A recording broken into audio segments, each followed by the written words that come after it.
How I Learned to Stop Worrying and Love the Mana System. Welcome to my blog, everybody. I'm your host, 23rd Playable. And today we're going to talk about the Magic the Gathering mana system. Engineers down through the ages have had a saying which comes to us all the way from the time of Archimedes. There's no such thing as a free lunch.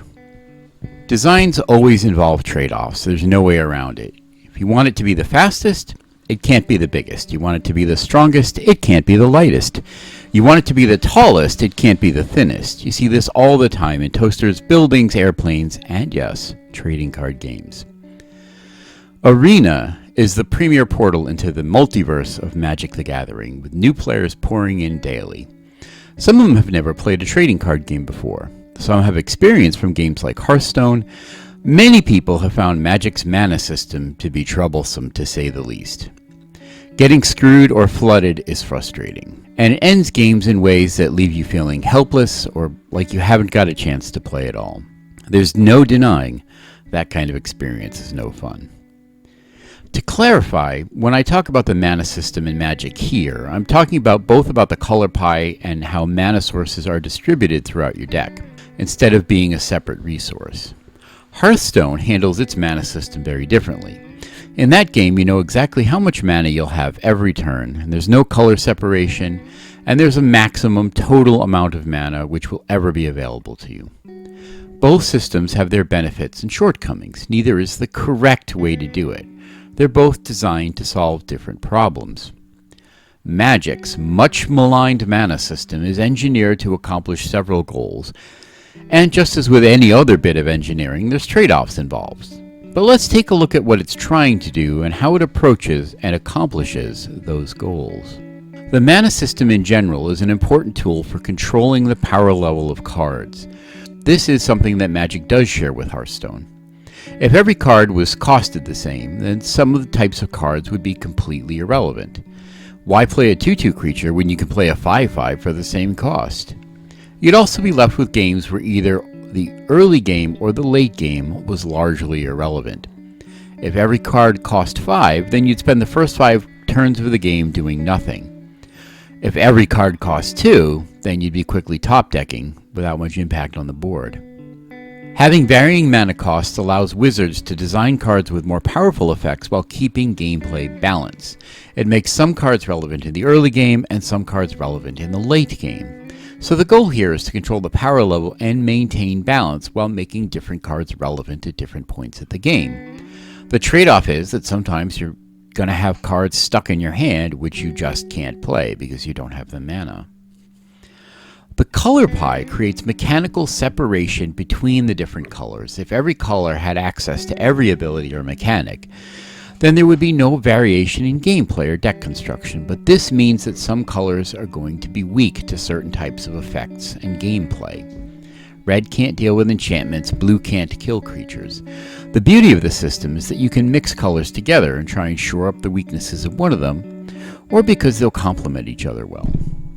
Hearthstone addresses this by having class-specific cards which are unavailable to other decks, and strong synergies between cards and heroes in certain classes.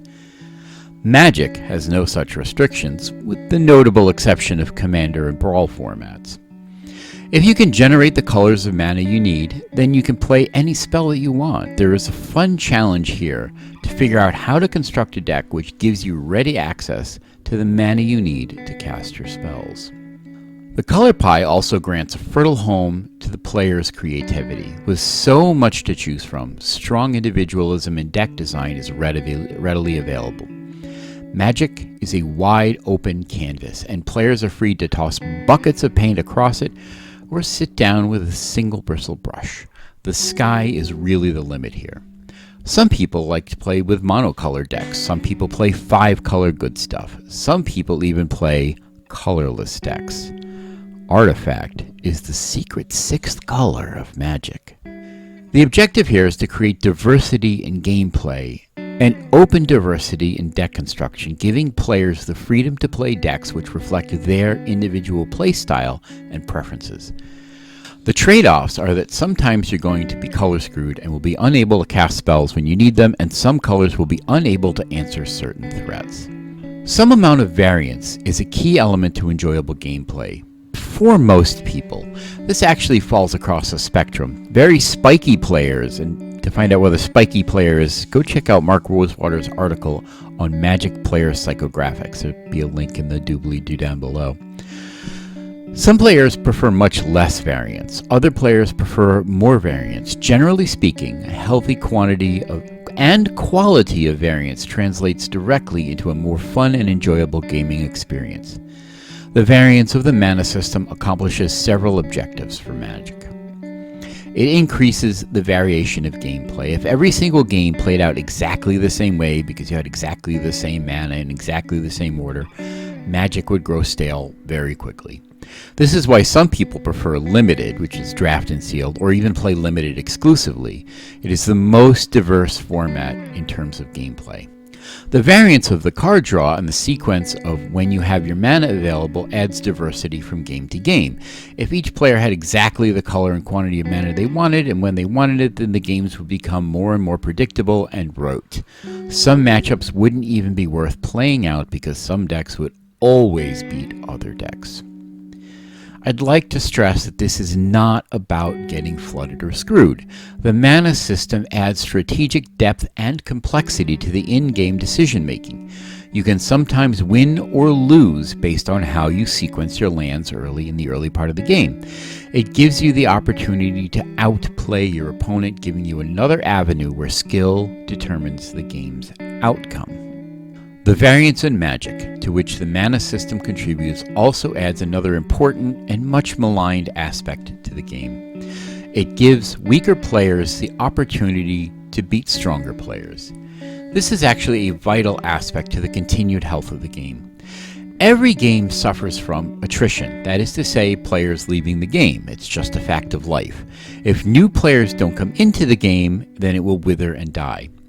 It's very daunting to come into a game like Magic, and even more daunting to square off against a definitively stronger player. I know, I've been there.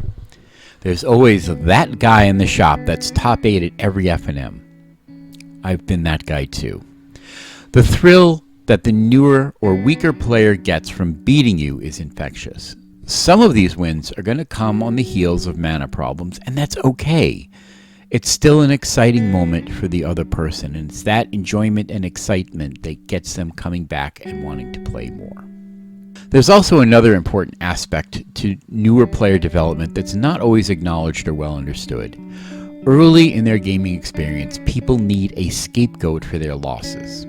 It's interesting that there's a point where people are unwilling or unable to accept responsibility for the loss. It gets blamed on screw or flood or variance, or the other player just drawing better, being a luck sack. Good players will grow past this, and one of the big level ups of learning how to play Magic well is getting to the place where you examine your gameplay and learn to take ownership of your losses, because that's what you need to do to get better at the game. Again, diversity of gameplay is the goal here. It comes at the cost of sometimes not being able to cast the spells you want when you need them. Magic's mana system is engineered with a focus on variation of games and flexibility. Hearthstone's mana system is engineered with a focus on consistency and stability. Neither is the right or wrong way to do it, any more than a ferry or a kayak is the right way to build a boat. They're looking to solve different engineering problems, and each solution comes with its own benefits and drawbacks. I've played Hearthstone a bit. It's a fine game, but I found that it's not for me, and one of the things I prefer about Magic is the mana system. But that's entirely a personal preference. I understand and appreciate why some people prefer the way Hearthstone handles its mana resources, and why the drawback of screw and flood and losing sometimes to your own mana base is an unacceptable drawback to some people. But that's the beauty of games. We all love what we love about them, and that's okay. So thanks for stopping by and taking the time to let me share my thoughts with you all. I'm tweeting at 23rd Playable. You can always find me on Facebook at my MTG Arena Players group, where I'm a mod. Links to all that below in the doobly-doo. Have fun, play on, and be kind to one another.